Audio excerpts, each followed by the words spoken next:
Со двете средби што се играат вечерва ќе биде комплетирано 10-то коло од кошаркарската Суперлига на Македонија. Во салата Кале, Лирија е домаќин на шампионот МЗТ Скопје Аеродром и со победа ќе се избори за второто место на табелата, што воедно би бил и прв пораз на првокот во лигашките дуели. Во тој случај Лирија ќе биде втора на табелата и во плейофот би играла со Кожув. Победа на МЗТ Скопје ќе значи прво место за нив без пораз, а воедно и второ место за големиот ривал Работнички кој во дуелите со Лирија и со Кожув би имал најдобар биланс. Така во полуфиналето МЗТ Скопје би играл против Лирија.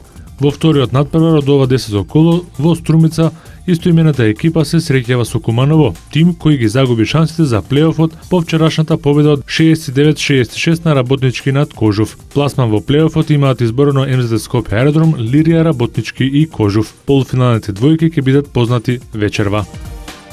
Бенфика и Севилја вечерва на Олимпико во Торино го играат финалето од Лига Европа. Португалскиот тим во нокаут надпреварите ги победи ПАОК, Тотенхем, АЗ Алкмар и Јувентус. За разлика од нив, шпанска Севилја ги елиминираше Марибор, Бетис, Порто и Валенсија. Севилја има 100% успех во финалите надпревари од Лига Европа откако под водство на Хуан де Рамос во 2006 година против Мидлсбро и во 2007 година против Еспањол го освојуваше пехарот. Бенфика ќе се бори против традицијата, бидејќи 32 години нема победа против тим од Шпанија, а 52 години немаат освоено европски пехар.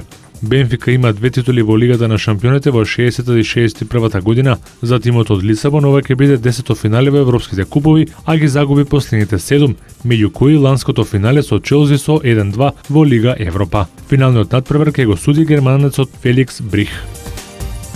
На АТП и на ВТА тенискиот мастерс во Рим се играат надпреварите од второто коло. Кај мажите Новак Џоковиќ со победа се врати на терените откако го откаже настапот во Мадрид поради повреда на зглобот на раката. Џоковиќ се пласираше во третото коло по победата од 2-0 во сетови над Радек Степанек со 6-3-7-5. Негов следен противник ќе биде Кол Шрајбер од Германија кој со 2-0 во сетови го победи шпанецот Томиро Бредо. Пласман во третото коло безбедија и Вавринка, Ферер, Раунич, Хас и Гулбис. Кај дамите елиминирани се носителките Квитова и Кербер, а пласман во следната рунда обезбедија на Али, Жанк, Макарова, Суарес Наваро, Георги и Сара Ерани.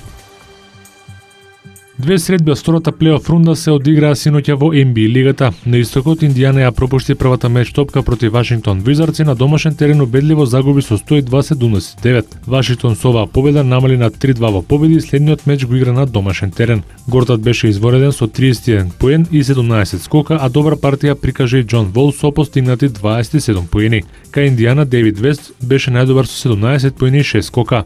На западот, тимот на Оклахома славеше против LA Клиперси со 105-104 во трилер завршница и победе со 3-2 во победи. На 6 секунди пред крајот, Расел Весбрук беше фаулиран на шут за 3 поени и ги погоди сите слободни фрлања за победа на Тандерси, кои се само на еден триумф до пласман во финалето на западната конференција од NBA лигата. Најмногу благодарејќи токму на Весбрук, кој постигна 38 коша. Кевин Дурен го следеше со 27 поени.